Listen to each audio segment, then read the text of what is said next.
if you're out there and you're thinking, do I need to refinance my mortgage? How do you make decisions? What's the best process to use to make decisions on whether or not that makes sense? So first of all, you start with what is today's rate versus the rate you have currently. So if you have a rate that is anywhere in the 4% or higher range on a 30-year fixed, if you have a rate that is anywhere in the 3.75% or higher on a 15-year fixed mortgage, then the answer is you might need to consider refinancing. I did some research yesterday, and I found 30-year average 30-year fixed rates yesterday at 3.25%. They might be a little more, might be a little less today, but that's low. When you get an interest rate that is almost at 3%, it's almost at the rate of inflation.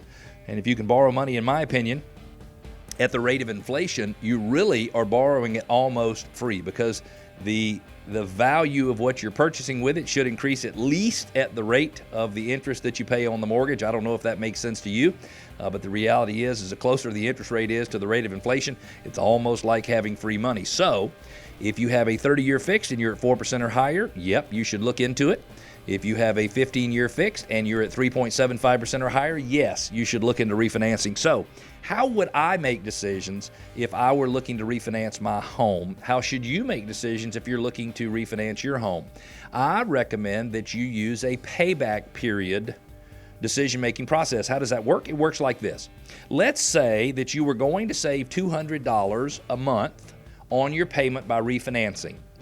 But let's say it would cost you $4,800 in upfront cost to do that refinance. Now, there are a lot of opportunities out there for you to include the closing cost, the refinance closing cost, in with your new loan, so you would have no closing cost whatsoever.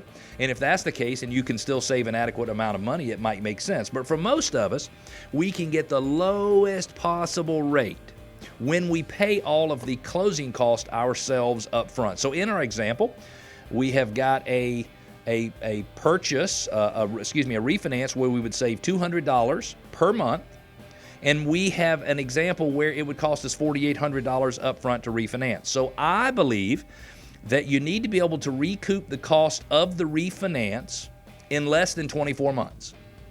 So if we had to pay $4,800 up front to refinance the loan, and we save $200 every month, we would save $2,400 the first year and $2,400 the second year. So that's a total of $4,800. So we would have spent $4,800 to save $4,800 in a 2-year period. So now after the 24 months, after the 2 years is over, all of the additional savings is gravy. So if you're thinking about refinancing and you're not sure whether or not you should, just see if you can recoup all of the cost in 24 months or less. Because if you can, I will tell you that refinance is a slam dunk.